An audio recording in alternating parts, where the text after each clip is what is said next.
Hi everyone, it's Kim Poster. I'm a Filipino American who talks about BPD, social anxiety, general anxiety, and major depression. I also have, well, I may have bipolar. I'm still getting evaluated for that, but I like to be very vocal about my mental illnesses, and also give the connection of cultural upbringing and how that affects mental illness for people of color. Something that I want to talk about is the idealization that comes with just starting anything new, whether that's a relationship, a job, a new chapter in your life, moving to a new location. So, one example of this is I thought like I wouldn't be as socially anxious going out in public.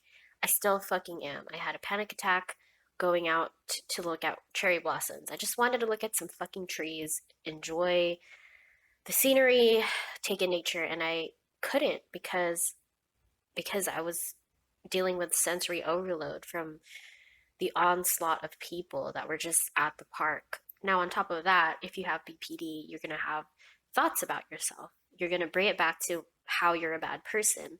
So, what happened to me was I was dealing with that sensory overload, and then I had shame spirals from my BPD telling me that I I shouldn't be here. Like I'm a piece of shit because I'm ruining this time for my husband. And this set me back a lot. I felt like a failure, even though that's completely nonsensical to think that, you know, mental illness doesn't make you a failure, but you know how it is with shame and BPD.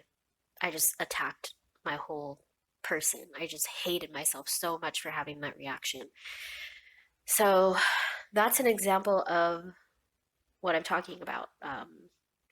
That idealization phase, if you can catch it, like if you're thinking that something's going to totally change and everything's going to be perfect, just catch yourself before committing to that expectation so that you have a realistic view of what your experience will be like. And just to bring it back to my cultural upbringing, what I feel right now, not being near my parents, like being far away from them for once in my life, because we've always lived in the same city.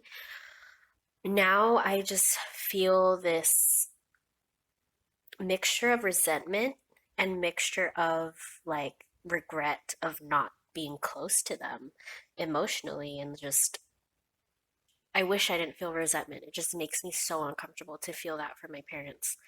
But it's hard to resolve when you don't have a line of communication with them. Like, I don't know why I'm getting into this, but the last time I expressed how I felt to them, it came out in shambles because I was crying and I was just beating them over the head with the fact that I have mental disorders.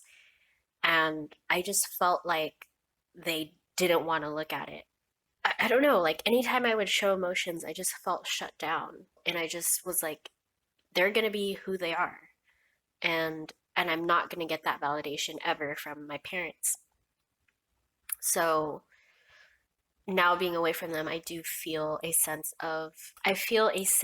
of resentment and regret that we couldn't mend our relationship and that from the outside things look fine, but I experienced such a lack of emotional validation in my upbringing that I feel like this hollow person, and I have so much trouble connecting with others, trusting that they really care about me, trusting that I can make an impact just by opening my mouth. I don't feel confident communicating, and I worry all the time about that showing.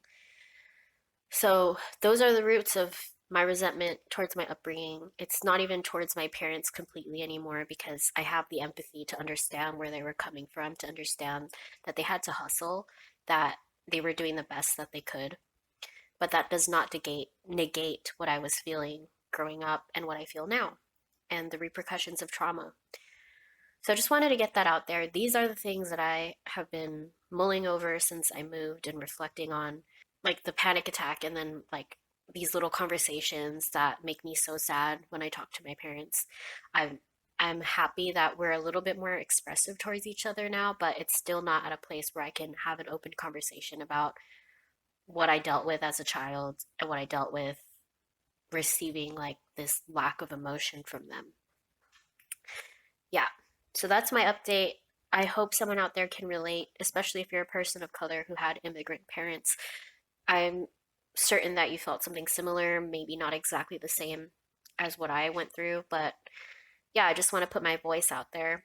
And I will see you guys in my next video. Bye.